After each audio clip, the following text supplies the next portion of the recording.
Hello everyone, welcome again on your YouTube channel Taming Physics.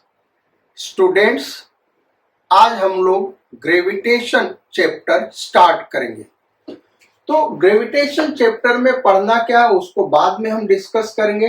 पहले थोड़ा सा इसका इंट्रोडक्शन लेते हैं। बेसिकली ग्रेविटेशन और ग्रेविटी के बारे में सबसे पहले गैलीलियो ने कहा कि कोई भी ऑब्जेक्ट टुवर्ड्स अर्थ सेम एक्सेलरेशन से फॉल करता है। वो छोटा ऑब्जेक्ट हो या बड़ा ऑब्जेक्ट हो या हल्का ऑब्जेक्ट हो, उससे कोई फर्क नहीं पड़ता है। सारे के सारे ऑब्जेक्ट्स टुवर्ड्स अर्थ सेम एक्सेलरेशन से फॉल करते हैं। उन्होंने ये कहा कि एयर रेजिस्टेंस के वजह से हल्के चीज का एक्सेलरेशन लो हो जाता है, लेकिन अगर वैक्यूम क्रिएट कर दे तो इस हल्के लीफ का, किसी पेड़ के पत्ते का और एक स्टोन का एक्सेलरेशन टुवर्ड्स अर्थ सेम होगा। अब ग्रेविटेशन के बारे में अगर हम पढ़ना चाहें तो सबसे पहले एंशिएंट टाइम में हेवनली बॉडीज का स्टडी किया गया। ये तो सबको पता था कि अर्थ हर चीज को अपने तरफ अट्रैक्ट करती है। दूसरा, उन लोगों ने ये देखा कि हर एक हेवनली बॉडी पीरियोडिक मोशन करता है, यानी सेम पीरियड में, एक पर्टिकुलर पीरियड में अपने पाथ को रिपीट करता है। सबसे पहले टॉलमी ने ये बताया कि जितने भी हेवनली बॉडीज हैं, वो स्टार्स हैं या सन है, सारे के सारे अर्थ के चारों तरफ सर्कुलर पाथ पे मूव करते हैं। यानी उन्होंने ये क्या कहा कि यूनिवर्स के सेंटर में अर्थ है और जितने भी स्टार्स हैं या फिर सन है, ये सारे के सारे इस अर्थ के चारों तरफ रिवोल्यूशन करते हैं। इसको जियोसेंट्रिक मॉडल कहा गया। जियोसेंट्रिक मॉडल, जियो मीन्स अर्थ, सेंट्रिक मतलब सेंटर, यानी अर्थ सेंटर है और सारे प्लैनेट्स, सारे स्टार्स अर्थ के चारों तरफ चक्कर लगा रहे हैं। यह थियरी बहुत दिन तक चलता रहा। उसके बाद आर्यभट्ट, जो इंडिया के थे आर्यभट्ट, उन्होंने सबसे पहले बताया कि अर्थ नहीं, सन सेंटर है और जितने भी प्लैनेट्स हैं वो सन के चारों तरफ रिवॉल्व करते हैं। बहुत ही कम स्टूडेंट्स ये जानते हैं और कम बुक में ये पढ़ाया जाता है आर्यभट्ट के बारे में कि सबसे पहले आर्यभट्ट ने कहा था। आप अगर बुक में पढ़ेंगे या टीचर्स जनरली पढ़ाएंगे कॉपरनिकस के बारे में, तो जनरली टीचर्स क्या कहते हैं कि कॉपरनिकस ने सबसे पहले कहा था कि सन सेंटर पे है और सारे प्लैनेट्स इस सन के चारों तरफ अलग अलग सर्कुलर पाथ पे रिवॉल्व करते हैं। इनका सर्कुलर पाथ अलग अलग है। गैलीलियो ने कॉपरनिकस के इस मॉडल को सपोर्ट किया था।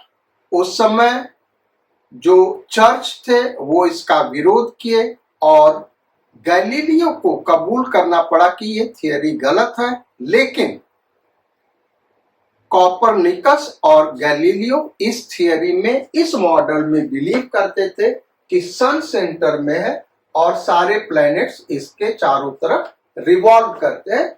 इसको इन्होंने नाम दिया हेलियोसेंट्रिक थियरी। हेलो मीन्स सन, हेलियोसेंट्रिक यानी सन सेंटर पे है। तो ये सब डेवलपमेंट चल रहा था। कोई बहुत डिटेल में स्टडी नहीं हो रहा था, यानी ये सब सारे के सारे क्वालिटेटिव स्टडी था ग्रेविटेशन के बारे में, या हम कह लें हेवनली बॉडीज के बारे में। हेवनली बॉडीज के मोशन का स्टडी एक साइंटिस्ट थे टाइको ब्राहे ने किया था और पूरा जिंदगी निकाल दिया हेवनली बॉडीज का पाथ कैसा होता है और टाइम के साथ कैसे रिपीट होता है, इसको स्टडी करने में। अब टाइको ब्राहे के एक असिस्टेंट थे केपलर, यहीं से हम ग्रेविटेशन के बारे में पढ़ेंगे 11th। तो केपलर ने उन सारे डेटा को कलेक्ट किया, जनरलाइज किया और वहां से उन्होंने लॉ दिए 3, जिसको हम केपलर्स लॉज कहते हैं। इसमें law of orbits, then law of areas, then law of periods है। सो ये 3 लॉ है। उसके बाद न्यूटन ने न्यूटन्स लॉ ऑफ ग्रेविटेशन दिया, जिसको हम आगे पढ़ेंगे। और फिर उसी न्यूटन्स लॉ ऑफ ग्रेविटेशन से आगे बढ़ के इस चैप्टर में हम बहुत सारी डिटेल में चीजें पढ़ेंगे। जो लेटेस्ट थियरी है वो न्यूटन्स लॉ ऑफ ग्रेविटेशन से भी एक अच्छी थियरी है, जो आइंस्टाइन ने दिया था, जनरल थियरी ऑफ रिलेटिविटी, जो हमारे सिलेबस में नहीं है, लेकिन वो बेस्ट थियरी है ग्रेविटेशन के बारे में। खैर, तो हम केपलर्स लॉज से स्टार्ट करते हैं। आज का क्लास केवल Kepler's laws of planetary motion पे रहेगा। इसी पे 1-2 न्यूमेरिकल्स करेंगे। फिर नेक्स्ट क्लास में Newton's law of gravitation study करेंगे। अब केपलर्स लॉज हम देखें तो 3 है। आप इसका नोट्स जब बनाइएगा तो पहले ये लिख लीजिए, यानी law of orbit, then second law of areas, यहां तक नोट करना है। उसके बाद ये आया कैसे, इस फार्मूले को हम डिराइव करेंगे। फिर उसके बाद लॉ ऑफ पीरियड्स लिखेगा, फिर इसका भी डेरिवेशन करेंगे। तो एक एक करके डिस्कस करते हैं Kepler's laws of gravitation. First law क्या है? लॉ ऑफ ऑर्बिट्स, यानी ये लॉ बताता है कि प्लैनेट्स सन के चारों तरफ किस ऑर्बिट में रिवॉल्व करते हैं या रिवोल्यूशन करते हैं। तो क्या कह रहा है ये law? All planets move in elliptical orbit with sun at one of the foci, यानी जितने भी प्लैनेट्स हैं वो सन के चारों तरफ इलिप्टिकल पाथ पे मूव करते हैं और सन उन इलिप्स के एक फोकी पे स्थिर होता है। तो ये हो गया सन। अब इलिप्टिकल पाथ क्या भाई? सर्कुलर पाथ आप जानते हैं। इलिप्टिकल पाथ, इलिप्स के बारे में हमने मैथमेटिकल टूल्स में पढ़ाया होगा। शेप जो इलिप्स का है वो ये है, ये हमने आपको दिखा दिया। इसमें बहुत सारे टर्म्स है, जैसे फोकी, प्लूरल है फोकस का।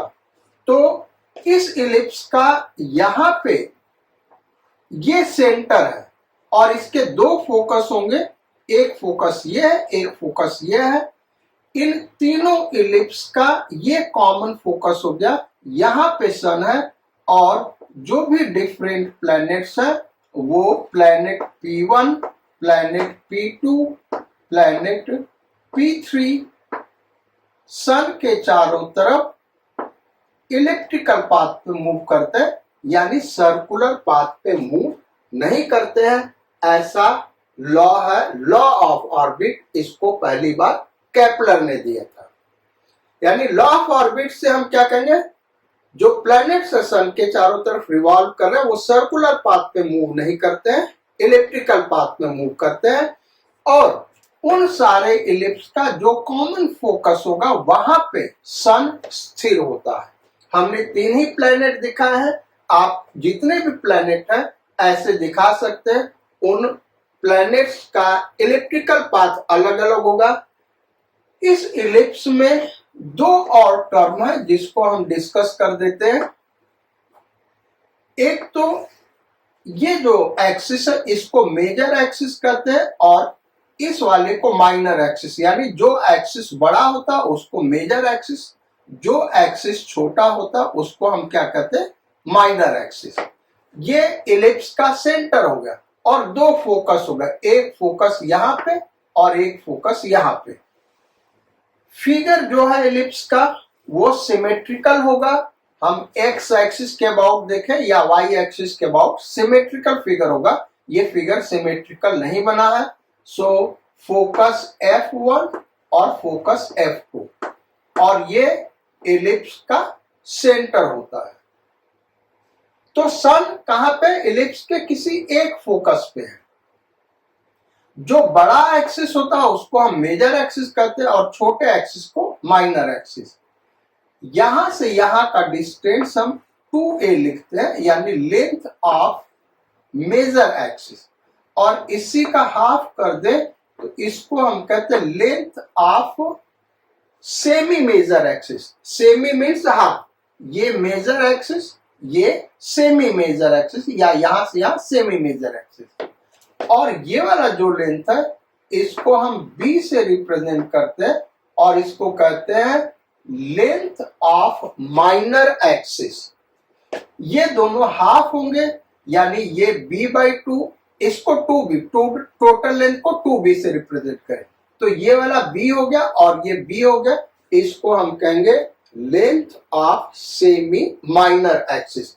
यानी यहां पे अगर एक फिर से हम फिगर बनाए, थोड़ा सा अच्छा फिगर बना रहे उस वाले से, तो कोऑर्डिनेट अगर हम लिखें तो ये हो गया a,0, ये हो गया -a,0, ये हो गया 0,b और ये हो गया 0,-b। तो ये पूरा लेंथ देखें हम भाई तो क्या हो गया 2b। इसको हम से मेजर एक्सिस कहते हैं, नहीं माइनर एक्सिस। इसको क्या कहेंगे भाई? इस लेंथ को minor axis, length of minor axis. और यहां से यहां तक का लेंथ, इसको हम क्या कहेंगे? Length of major axis. इसका हाफ ये वाला या ये वाला सेमी मेजर एक्सिस, और इस टोटल 2b का हाफ ये या ये सेमी माइनर एक्सिस। तो ये हो गया लॉ ऑफ ऑर्बिट्स। अब आते हैं सेकेंड लॉ पे। सेकेंड लॉ क्या है? Law of areas. इसका नाम दिया गया लॉ ऑफ एरियाज। और सेकेंड लॉ क्या कहता है? Areal speed of planet remains constant throughout its motion. जो हमने लिखा उससे थोड़ा सा डिफरेंट डेफिनेशन दिया है, बात वही है।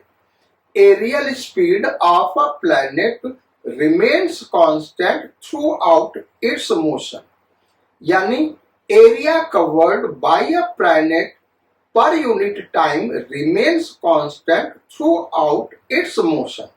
इसी को हम ऐसे लिख सकते हैं, द लाइन, ये आपको ज्यादा समझ में आएगा, the line that joins a planet to sun sweeps equal area in equal time interval. क्या कह रहा है? फिगर के साथ समझाते हैं। सेकेंड लॉ जब आप लिखेंगे तो ये फिगर आपको ड्रॉ करना होगा। फिगर के साथ यहां पे आपको हम समझा रहे हैं। ये यहां पे सन है। अब सपोज कर लो किसी टाइम पे प्लैनेट यहां पे है, टाइम टी पे, और time t plus dt, time t plus dt यानी स्मॉल टाइम इंटरवल बाद यहां पे है। तो यहां से इस लाइन को ज्वाइन कर दे, यानी प्लैनेट को ज्वाइन कर दे सन से, प्लैनेट को ज्वाइन कर दे, और फिर यहां पे सन से प्लैनेट को ज्वाइन कर दे। तो ये जो लाइन है, जितना एरिया स्वीप कर रहा है, यानी स्वीप करना तो मतलब आप समझते हैं हिंदी में स्वीप करना, झाड़ू लगाना, और भी बहुत सारा सेंस होता है।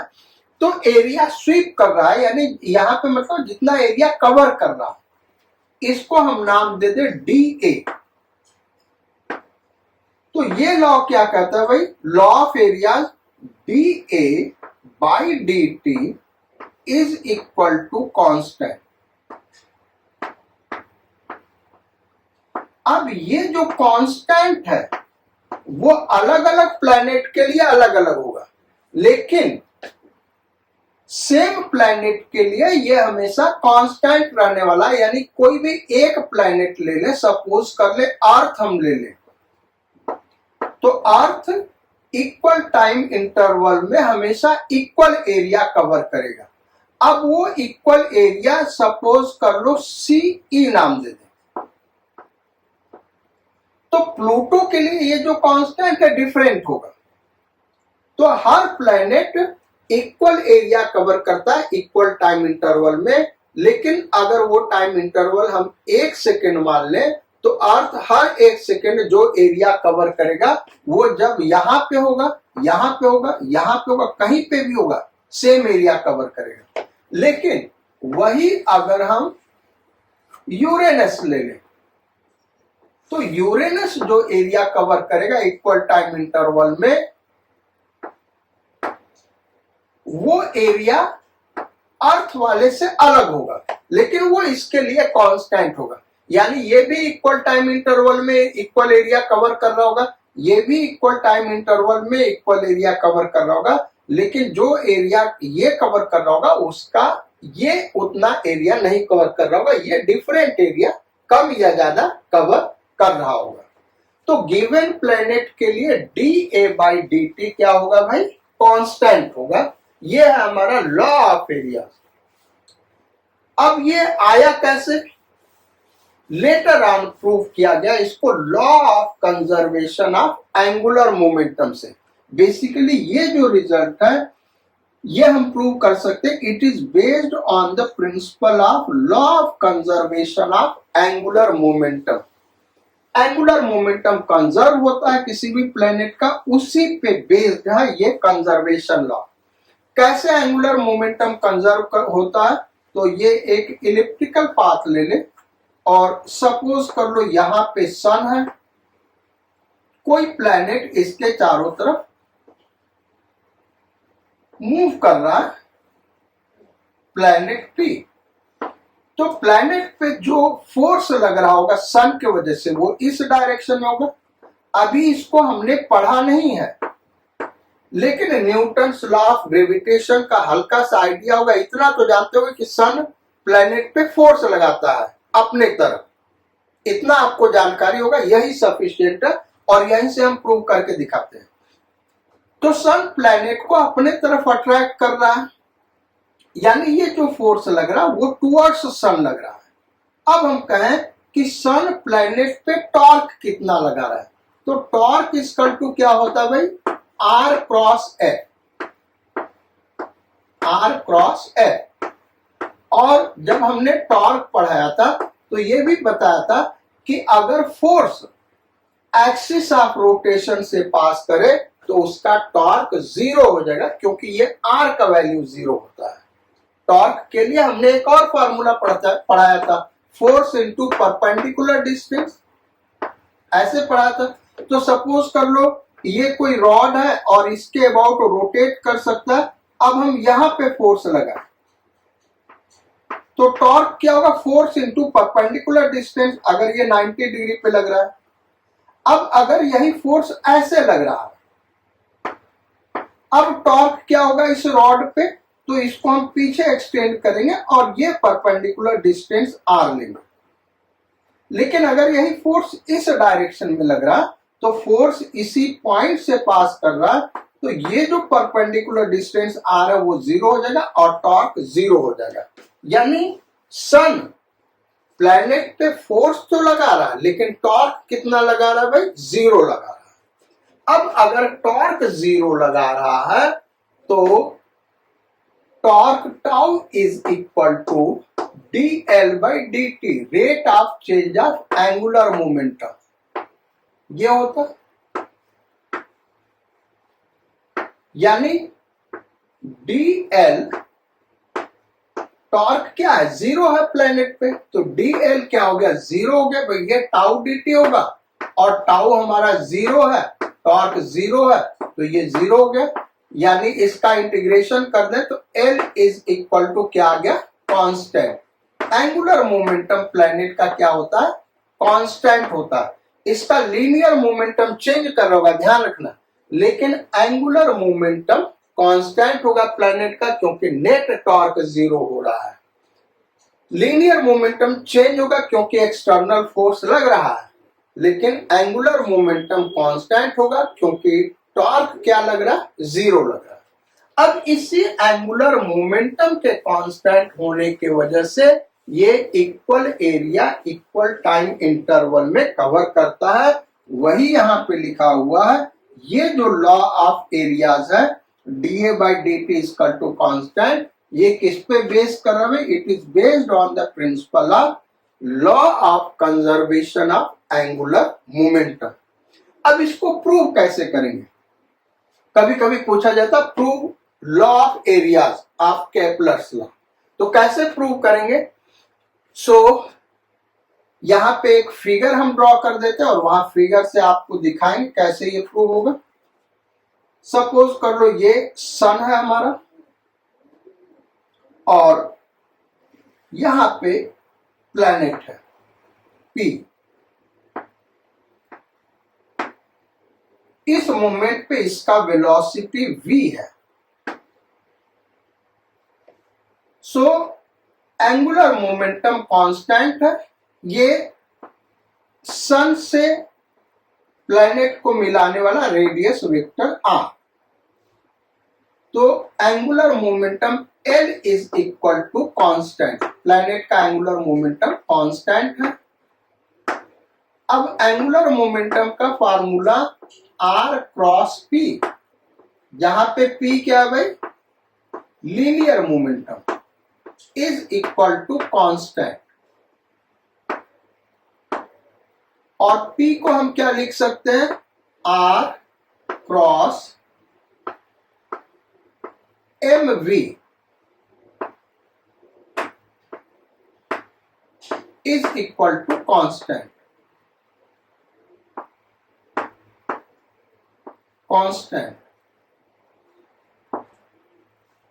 मास स्केलर क्वांटिटी है, बाहर आ गया।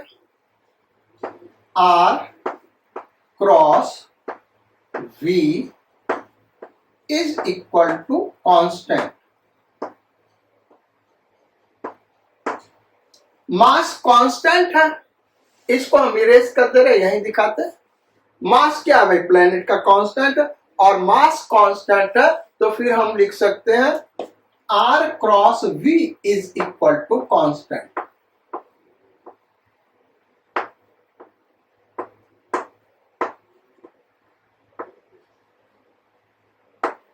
भाई मास कांस्टेंट है तो r क्रॉस v भी कांस्टेंट होगा। r cross v constant. अब v को हम क्या लिख सकते हैं? अगर dt टाइम में इसका डिस्प्लेसमेंट ds है,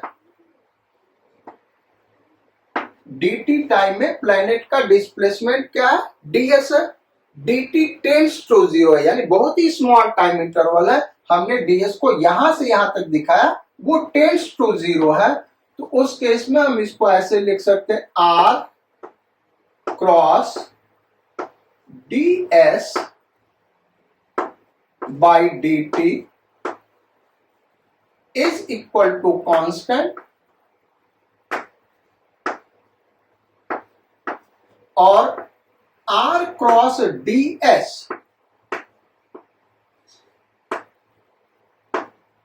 बाई dt ऐसे भी हम लिख सकते हैं इज इक्वल टू कांस्टेंट। हमने क्या किया? इसमें 2 से मल्टीप्लाई कर दिया और 2 से डिवाइड कर दिया, यानी ऐसे लिख दिया।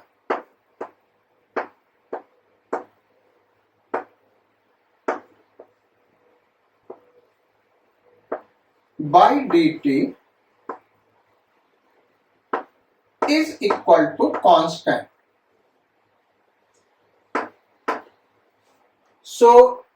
अब इसको कैसे लिख सकते हैं? यहां हम दिखा रहे हैं 2 टाइम्स ये जो हाफ r क्रॉस ds है, यह क्या है ये हम बता रहे हैं। तो एक वेक्टर है r यहां पे और दूसरा वेक्टर है ds, ये ds। इन दोनों का जो क्रॉस प्रोडक्ट होगा उसका अगर हम मैग्नीट्यूड ले लें तो वो क्या देगा, area formed by the two vectors. ये हमने वेक्टर में पढ़ाया हुआ, ये जो चीज है half of R cross D S, ये क्या देगा, area of the triangle formed by the two vectors. इसको हम ऐसे दिखा सकते हैं, पहले हम यही समझा देते हैं। ये एक वेक्टर एरिया ए के वेक्टर ए है और दूसरा वेक्टर बी है। इस दोनों वेक्टर से फॉर्म होने वाले ट्राइंगल का एरिया क्या होगा, तो इसके लिए हमने वेक्टर चैप्टर में पढ़ाया हुआ half of the mod of A cross B, ये होगा। तो वैसे यहां पे हम देखें तो ये आर क्रॉस डीएस दो वेक्टर है, तो इनसे जो ट्रायंगल बनेगा यानी ये, और ये देगा प्लैनेट कितना एरिया कवर किया dt टाइम में, उसी का ये एरिया दे रहा है। तो ये हो गया 2 टाइम्स dA, उस एरिया को dA मान ले तो dA by dt is equal to constant. अब ये 2 कांस्टेंट है तो हम ऐसे भी लिख सकते हैं dA by dt is equal to constant, और इसी का केवल हम मैग्नीट्यूड ले लें, क्योंकि अभी भी ये वेक्टर क्वांटिटी है, इसका हम मैग्नीट्यूड ले लें तो फिर ये क्या हो जाएगा, dA by dt is equal to constant.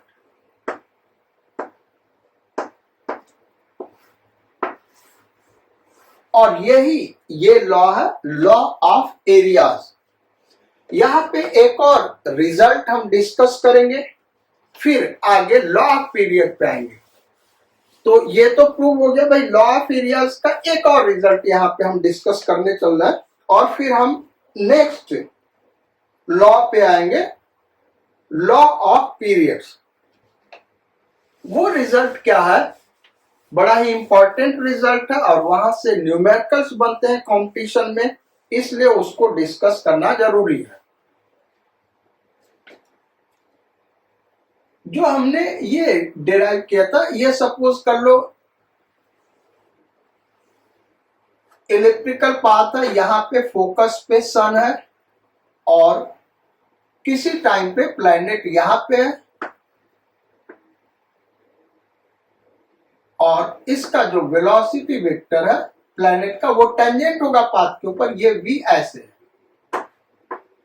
v और r के बीच का एंगल यहां पे हम दिखा दे थीटा, इनके बीच का एंगल।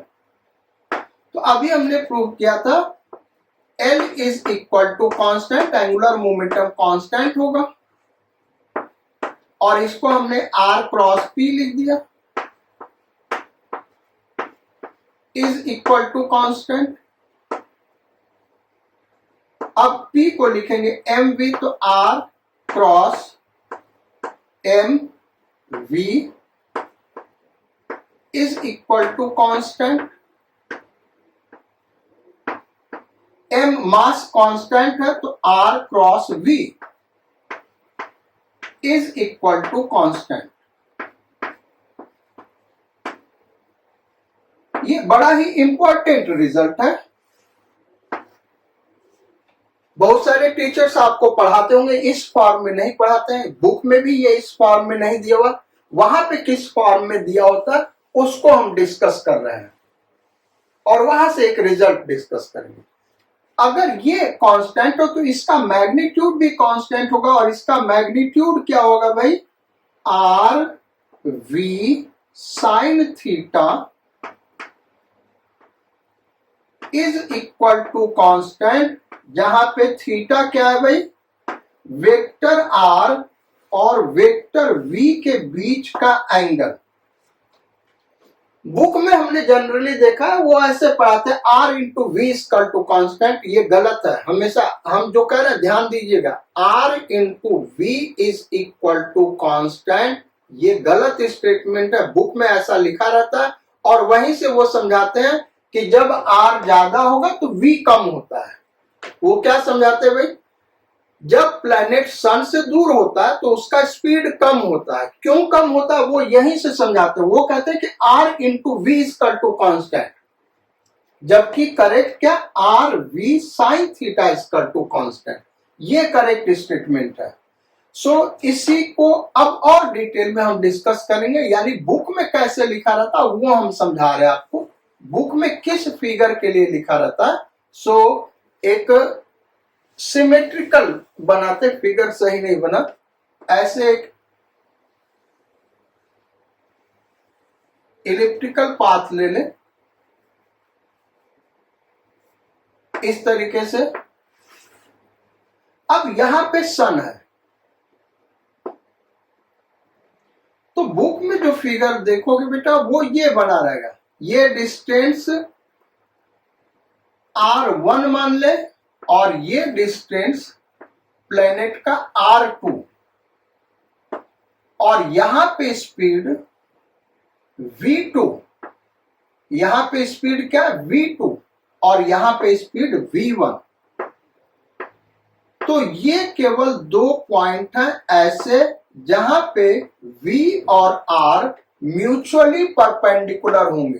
क्या होगा भाई, V और R म्यूचुअली परपेंडिकुलर होगा, तो वहां पे ये थीटा 90 डिग्री हो जाता है।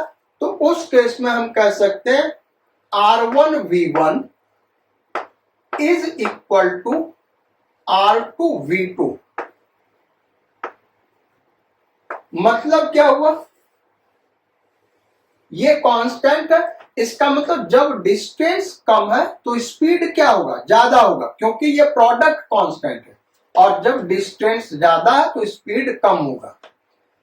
तो जो करेक्ट फॉर्म है वो RV sine theta equal to constant. लेकिन ये जो दोनों एक्सट्रीम केसेस है, जहां पे प्लैनेट सन के सबसे नजदीक है या प्लैनेट सन से सबसे दूर है, वहां पे R और V के बीच का एंगल 90 डिग्री हो जाता है, ये 1 हो जाता है। तो R into V is equal to constant, यानी R1V1 is equal to R2V2। लेकिन बीच का कोई पॉइंट हम ले लेंगे, मान लो यहां पे ले लिया और यहां पे वेलोसिटी V है और ये डिस्टेंस R है, तो हम ऐसा नहीं लिख सकते कि R1V1 equal to R2V2 is equal to R into V. ये गलत हो जाएगा, ऐसा हम नहीं लिख सकते, ये रॉन्ग है, ऐसे हम काट दे रहे हैं, ये नहीं होगा। इसका करेक्ट स्टेटमेंट क्या होगा, is equal to RV sine theta. ये थीटा हमको पता होना चाहिए, थीटा किसके किसके बीच का एंगल है भाई, इस R और इस वेलोसिटी वेक्टर V के बीच का एंगल है, ये वहां पे पता होना चाहिए, तब हम ऐसे लिख सकते हैं। केवल RV नहीं लिख सकते। हाँ, एक्सट्रीम पोजीशन के लिए ऐसे लिख सकते हैं। अब ये जो दो एक्सट्रीम पोजीशंस है, इनका नाम है, और इनका नाम क्या है, तो ये जो पॉइंट है जो सन से सबसे नजदीक है, सन से सबसे नजदीक जब प्लेनेट होता है तो इस पॉइंट को हम पेरिजी या पेरीहेलियन कहते हैं।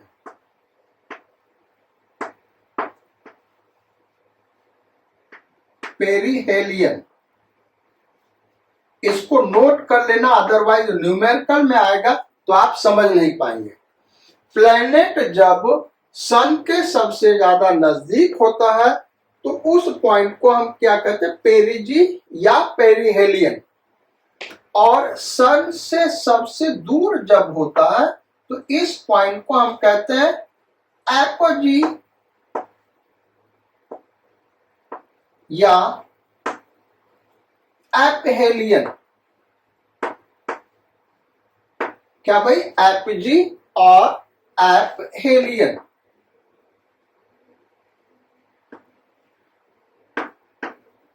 ये हो गया।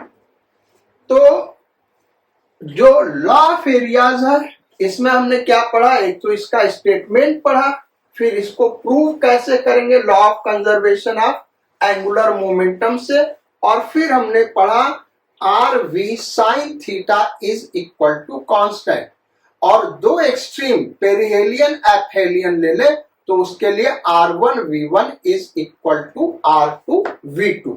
ये फार्मूला हमने पढ़ा, इस पे न्यूमेरिकल पूछे जाते हैं। अब आते हैं हम थर्ड लॉ, यानी law of periods. Law of periods क्या कहता है, the square of time period of revolution of a planet is directly proportional to the cube of semi major axis of the ellipse traced out by the planet. यानी ये क्या कर रहा है कि एक प्लैनेट सन के चारों तरफ रिवॉल्व कर रहा है,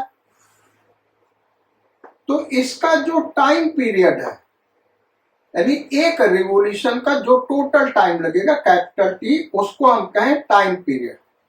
तो उसका जो स्क्वायर है वो डायरेक्टली प्रोपोर्शनल है किसके, to the cube of, is directly proportional to the cube of semi major axis. ये यहां से यहां मेजर एक्सिस 2a है और सेंटर से ये डिस्टेंस लेंगे तो ये a हो जाएगा, तो सेमी मेजर एक्सिस यानी a क्यूब ये है। जनरली बुक में देखेंगे तो ये स्टेटमेंट ऐसे नहीं लिखा रहेगा, लेकिन करेक्ट स्टेटमेंट ये है। बुक में कैसे लिखा रहता है, square of time period of a planet is directly proportional to the average distance of the planet from the sun. क्या एवरेज डिस्टेंस लिख देता है बेटा, तो आप उसको करेक्ट मान सकते हैं, लेकिन एग्जैक्टली ये डिफरेंशिएशन है, directly proportional to the cube of semi major axis. लेकिन न्यूमेरिकल वगैरह में लिख देता है average distance is this much, तो आपको ये स्टेटमेंट भी जानना चाहिए, T square is directly proportional to R average cube. Average distance का मतलब क्या है, ये देखो सन का डिस्टेंस ये वाला हो गया, ये प्लेनेट का डिस्टेंस है सन से, फिर ये प्लेनेट है, इन सारे डिस्टेंस का एवरेज हम ले ले तो उसी को वहां पे आर एवरेज लिख रहा है। यानी प्लेनेट का सन से जो डिस्टेंस है डिफरेंट प्लेसेस पे, उसका एवरेज हम ले ले, वही आर है। तो फार्मूला हम दोनों यूज कर सकते हैं, ये भी यूज कर सकते हैं, ये भी यूज कर सकते हैं, लेकिन ये स्टेटमेंट आपको लिखना जरूरी है। अगर एग्जाम में पूछा जाता तो इसी को हम कहेंगे। तो यहाँ पे आर के जगह हम क्या लिख दे रहे भाई, ए क्यूब लिख दे रहे हैं। आर के जगह पे इसको करेक्ट कर देते हैं ए क्यूब, सेमी मेजर एक्सिस का क्यूब। ये हो गया लॉ ऑफ पीरियड। अब इसका प्रूफ बताते हैं। बेसिकली इसका प्रूफ जो 11th में कराया गया है वो भी करेक्ट प्रूफ नहीं है, लेकिन जैसा 11th में कराते हैं वही हम आपको करके दिखा रहे हैं। सपोज कर लो एक प्लैनेट है जो सन के चारों तरफ ए रेडियस के सर्कुलर पाथ पे मूव कर रहा विद स्पीड v। तो सन के चारों तरफ सर्कुलर पाथ पे मूव कर रहा है, यानी इस पे सेंट्रीपिटल फोर्स लग रहा होगा। ये सेंट्रीपिटल फोर्स कौन प्रोवाइड करेगा भाई, सन। कैसे, ग्रेविटेशनल फोर्स से। यानी इस प्लैनेट के ऊपर जो सेंट्रीपिटल फोर्स रिक्वायर्ड है सर्कुलर पाथ पे मूव करने के लिए, mv² by are, R A के बराबर हो गया, is equal to capital G capital M small M upon A. R square होता है तो ए स्क्वायर हो जाएगा, ये स्मॉल एम ये ए और ए कट गया। स्मॉल एम इस प्लैनेट का मास है और कैपिटल एम सन का मास है। तो यहां से हम स्पीड निकाले प्लैनेट का तो क्या आ गया, under root G M by a. अब टाइम पीरियड क्या होगा, तो time period is equal to पूरे चक्कर लगाने में कितना टाइम लगा, तो डिस्टेंस अपॉन टाइम और डिस्टेंस अपॉन स्पीड, और डिस्टेंस कितना ट्रेवल किया भाई 2 पाई आर यानी ए अपॉन स्पीड v, और ये v हमने यहां पे निकाला हुआ तो इसको पुट कर दे, तो 2 pi a upon under root capital G capital M upon root a, ये ऊपर चला गया, रूट ए यहां पे आ गया, इसका होल स्क्वायर कर दे तो T square is equal to 4 pi square upon GM into A cube, भाई ए स्क्वायर हो जाएगा और ये हो जाएगा तो ए क्यूब, यानी T square is directly proportional to A cube. ये हो गया इसका प्रूफ। 11th में चूंकि प्रूफ पूछा जाता है इसलिए हमने ये प्रूफ आपको यहीं पे करा दिया। अब आते हैं इसके न्यूमेरिकल्स पे, इस लॉज पे जो हमने पढ़ा इस पे न्यूमेरिकल्स कैसे पूछे जाते हैं। तो 2 न्यूमेरिकल हम लोग करेंगे और दोनों न्यूमेरिकल बहुत ही ट्रिकी हैं और इजी है। आप वीडियो को 10 सेकंड के लिए आगे बढ़ा लीजिए, फिर हम न्यूमेरिकल करते हैं। दोनों न्यूमेरिकल बहुत ही इंपॉर्टेंट है। सो write down first question.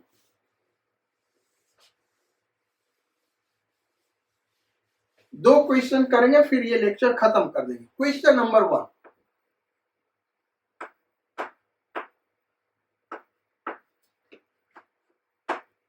the maximum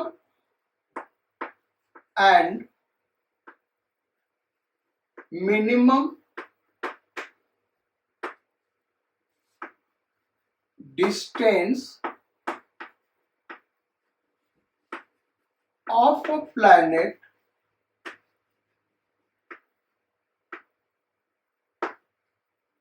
from Sun are 8 into 10 to the power 8 kilometer and 2 into 10 to the power 8 kilometer. Further लिखो, if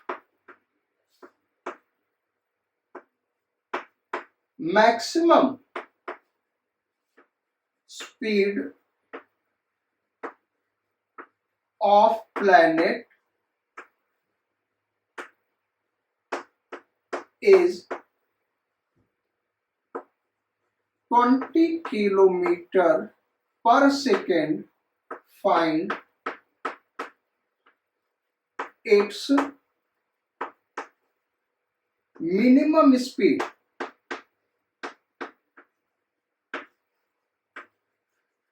कैसे सॉल्व करेंगे भाई, तो यहां पे हम फिगर दिखा रहे हैं, ये इलिप्टिकल पाथ है, यहां पे सन हो गया, प्लैनेट का जो मिनिमम डिस्टेंस है वो ये हो गया और मैक्सिमम डिस्टेंस ये हो गया, यानी ये क्या आर मिनिमम, क्या भाई आर मिनिमम, और ये वाला डिस्टेंस क्या आर मैक्सिमम। अच्छा, अब चूंकि r into V is equal to constant इन दो पोजीशन पे, क्योंकि साइन थीटा क्या हो जाएगा 90 हो जाएगा, तो जहां पे डिस्टेंस मैक्सिमम होगा वहां स्पीड क्या होगा मिनिमम होगा, और जहां पे डिस्टेंस मिनिमम है वहां पे स्पीड क्या होगा मैक्सिमम होगा। तो फार्मूला हम लिख सकते हैं R maximum into V minimum is equal to R minimum into V maximum। अब वैल्यू पुट कर देते, तो R मैक्सिमम कितना है 8 into 10⁸ किलोमीटर। यूनिट वगैरह हम नहीं चेंज कर रहे क्योंकि ये रेशियो सारा यूनिट कट जाएगा। Into minimum speed, if the maximum speed is this minimum speed. Minimum speed क्या होगा, इसको v मिनिमम ऐसे ही रहने दें, is equal to R minimum कितना दिया हो भाई, 2 into 10⁸ 2 into 10⁸ kilometre into v maximum कितना दिया, 20 किलोमीटर पर सेकेंड। तो ये यहां पे लिख दे 20 kilometre per second, kilometre per second. Unit हमने क्यों नहीं चेंज किया, देखो ये किलोमीटर कट गया, तो अब जो मिनिमम स्पीड है वो किलोमीटर पर सेकेंड में डायरेक्टली आ जाएगा। यहां से ये 10⁸ कैंसिल आउट होगा, ये यहाँ पे 4 हो गया और 4 उधर जाएगा, तो v minimum is equal to 5 kilometre per second. ये इसका आंसर हो गया। अब नेक्स्ट क्वेश्चन करते हैं।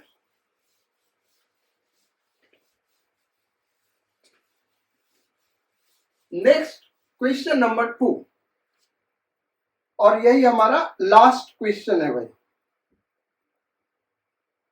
इसको आप लोग नोट करो।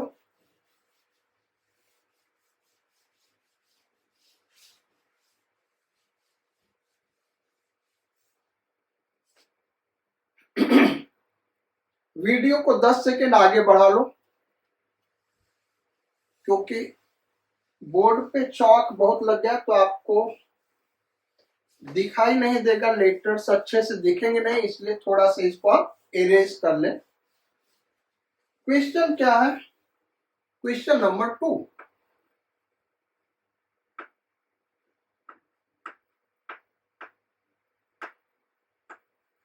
Distance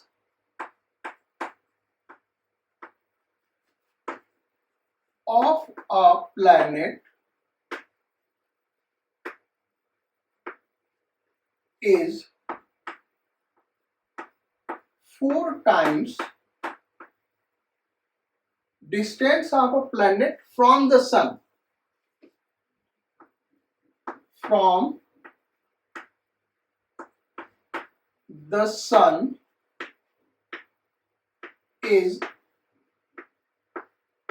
4 times of that of Earth from the sun.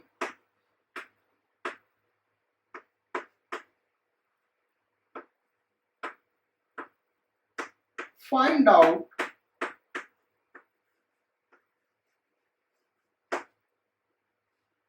time period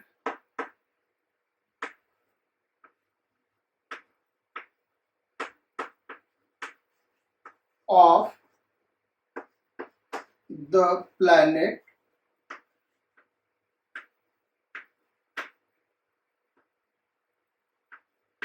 in years। कह रहा कि एक प्लैनेट है, उसका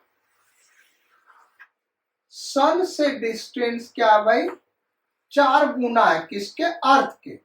ये अर्थ है और ये है प्लैनेट। अर्थ का डिस्टेंस सन से हम सपोज कर ले r, तो इस प्लैनेट का सन से कितना डिस्टेंस है, 4r। अब अर्थ का टाइम पीरियड हमको पता 1 साल होता, तो इस प्लैनेट का टाइम पीरियड क्या होगा ये हमको निकालना है। फार्मूला हम यूज करेंगे t² directly proportional to r cube. कोई प्रोपोर्शनलिटी कांस्टेंट लगा दे भाई, तो t² is equal to c r cube. अब इस प्लैनेट के लिए लिखे, इस प्लैनेट का टाइम पीरियड टीपी सपोज कर ले, square is equal to C into कितना हो गया 4r का क्यूब। और अर्थ के लिए टाइम पीरियड ऑफ अर्थ का square is equal to C into कितना डिस्टेंस आर क्यूब। इस दोनों को डिवाइड कर दे तो T planet square upon T earth कितना होता है 1 ईयर का स्क्वायर इज इक्वल टू 4 का क्यूब। तो टी प्लैनेट स्क्वायर ये तो 1 हो गया इज इक्वल टू 64, यानी उस प्लैनेट का टाइम पीरियड क्या होगा भाई 8 ईयर्स, 8 साल होगा। तो ये आज का क्लास रहा। आज हम लोगों ने केपलर्स लॉज ऑफ मोशन पढ़ा। Next class Newton's law of gravitation होगा। क्लास कैसा लगा आप कमेंट जरूर लिखिएगा। जो नए स्टूडेंट्स हैं प्लीज सब्सक्राइब करिए हमारे चैनल को और अपने फ्रेंड्स को रिकमेंड करिए। Thank you for your kind attention in the class. Sayonara, godspeed and bon voyage.